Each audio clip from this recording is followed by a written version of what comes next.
তিনি বলেছেন, জামায়াতে ইসলামীর আমিরের নারীদের প্রতি অবমাননাকর বক্তব্য সারা দেশে তীব্র প্রতিক্রিয়া সৃষ্টি হয়েছে। তা ভিন্ন খাতে প্রভাবিত করতেই জামায়াতের আমির নতুন করে স্বাধীনতার ঘোষক ইস্যু সামনে এনেছেন। মঙ্গলবার চট্টগ্রামে সমাবেশে জামায়াত আমির মন্তব্য করেন, ৭১-এ LDP chairman Oli Ahmed we revolt ঘোষণা করেন। শরীফ ভাই, হঠাৎ করে স্বাধীনতার ঘোষণা ইস্যুটি আবার কেন সামনে? ধন্যবাদ। আমাদের পলিটিশিয়ানরা তাদের একটা বড় অংশ কখন কোথায় কি বলা উচিত এটি ঠিক থাকে না তাদের, এবং কখনো কখনো অপ্রয়োজনীয় বিতর্কগুলো সামনে নিয়ে আসেন। যে মুহূর্তে আমাদের রাজনীতি অর্থনীতিটা সব থেকে বেশি গুরুত্ব দেওয়া দরকার, এবং আপনি দেখেছেন গতকালকে কয়েকটা আন্তর্জাতিক প্রতিষ্ঠান নির্বাচিত সরকারের সামনে চ্যালেঞ্জগুলোর কথা বলেছে, ইন্টারন্যাশনাল ক্রাইসিস গ্রুপ এবং আমাদের প্রতিবেশী দেশ, তারা ইউরোপীয় ইউনিয়নের সাথে এবং গতকালকে সম্ভবত আজকে আমেরিকার সঙ্গে বাণিজ্য চুক্তি করতে যাচ্ছে, যেখানে তারা অনেক দিক থেকে তারা সুবিধা পাবে। এই ধরনের সুবিধাটা আমরা কিভাবে এনশিওর করতে পারি, নির্বাচিত সরকার কিভাবে করতে পারে, এই আলোচনা না হয়ে আমরা এখন আলোচনা নিয়ে আসছি স্বাধীনতার ঘোষণা নিয়ে। তবে এটি মীমাংসিত বিষয় কেন জামাতের আমির নিয়ে আসলেন, আমার কাছে দুই ধরনের ধারণা। একটা হচ্ছে যে গত কিছুদিন ধরে উনি বেশ কতগুলো জায়গায় বড় বড় ভুল করে তার দলের জন্য একটা নতুন নতুন বিতর্কের ফ্রন্ট ওপেন করে দিচ্ছেন। নারী ইস্যুতে এটি আকস্মিক না, তারা যে মনস্তত্ত্বটাকে ধারণ করে এবং প্রচার করে সেটা আমরা গত এক বছর দেখেছি, তার আগেও দেখেছি। আপনার এখানেও আলোচনা হয়েছে নারীকে লাথি মারার থেকে শুরু করে নানা কাজে, মেলায় যাওয়া নারীকে অশ্লীলভাবে কথা বলা, বেগম রোকেয়াকে নিয়ে অশ্লীলভাবে কথা বলা, এই ঘটনাগুলো আমাদের এখানে আছে। হঠাৎ করে আবার নতুন করে এলো এবং পরে জানা গেল যে এটি হ্যাক হয়েছে, হ্যাক হয়নি, নানা রকমের। এবং আমাদের খেয়াল করবেন যে একটা ভুল বা মিথ্যা, এটি ঢাকার জন্য অনেকগুলো ভুল অথবা মিথ্যার আশ্রয় নিতে হয়। ইতিহাস বিষয়ক যে আলোচনাটা এই সময়কালে আপনি খেয়াল করে দেখবেন যে ইতিহাস চর্চাটা একটু কম, এবং তরুণ প্রজন্ম বা সাধারণ মানুষের মধ্যে তারা একটু প্রত্যাশা করছে যে আমি ইলেকশনের মধ্য থেকে একটা নিরাপদ দেশ আমি কিভাবে এনশিওর করতে পারি, একটা স্টেবল পরিবেশ কিভাবে এনশিওর করা যায়। হঠাৎ করে এই বক্তব্যটা নিয়ে আসার ভেতর থেকে এখন বিএনপি যদি এর কাউন্টার দিতে থাকে এবং বিএনপিকে ওই দিকে ঠেলে দেওয়ার ভেতর থেকে মানুষের মধ্যে আবার একটা ধারণা তৈরি করা যে দেখো বিএনপি আসলে ইতিহাস নিয়ে থাকতেছে, এটা বিএনপির জন্য একটা ফাঁদ হতে পারে।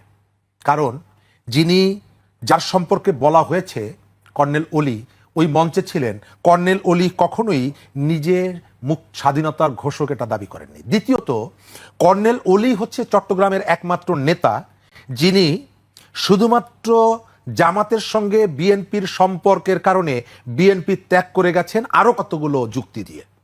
বিএনপির সাথে কর্নেল অলির যে দূরত্ব তৈরি হয়েছে তার পুরোটাই হচ্ছে জামাতকে কেন্দ্র করে, জামাতকে ইস্যু করে। এবং কর্নেল অলি দল ভেঙে নতুন যে দল গঠন করেছেন তখন যে বক্তব্য দিয়েছিলেন সেই বক্তব্যগুলো গতকালকের মঞ্চে জামাতের আমির যে কথাগুলো বলেছেন তার সাথে অনেকগুলো জায়গায় সাংঘর্ষিক। আমরা এই অবস্থায় ইলেকশনের যে জায়গাটা, আমি ওইখানে আসতে চাই। সরকার কি একটা ফেয়ার ইলেকশন চায়? আমার কাছে সেটি মনে হয় না। ভয়ের যে শাসন, এটি কেন ফিরে আসবে? এটি ফিরে আসার জন্য জামাত অপেক্ষা করছে, বিএনপি অপেক্ষা করছে। আমাদের আগামী নির্বাচনে সবথেকে যে ইস্যুটাকে নিয়ে এখানে সংঘাত সহিংসতা বাড়বে এটা হলো জাল ভোট।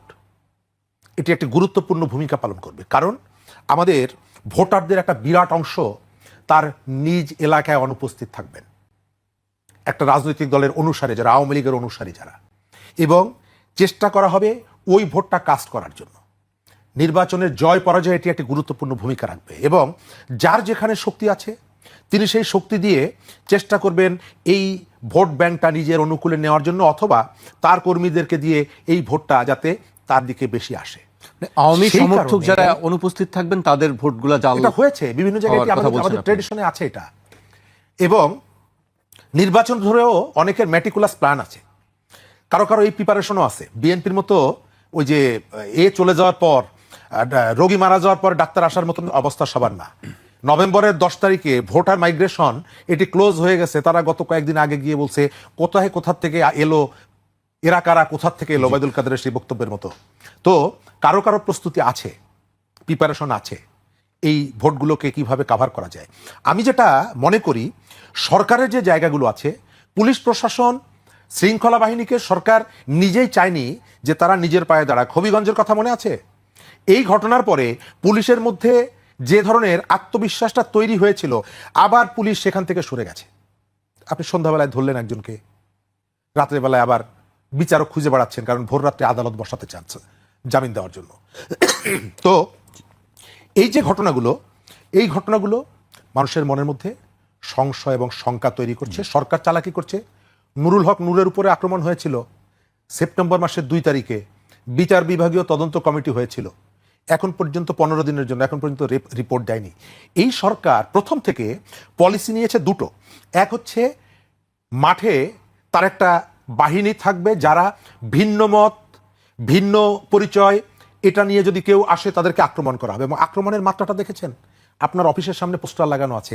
এই যে টিআইবির কথা বললাম, ডক্টর ইফতেখারুজ্জামান সহ যারা গণ অভ্যুত্থানে পক্ষে দাঁড়িয়েছিল, আমাদের দেশের ইম্পর্টেন্ট লোকজন, নানা ধরনের পেশায় খুব নামকরা লোকজন, তাদের নামের পোস্টার আছে। তাদেরকে গ্রেপ্তার করতে হবে, তারা রাষ্ট্রদ্রোহী।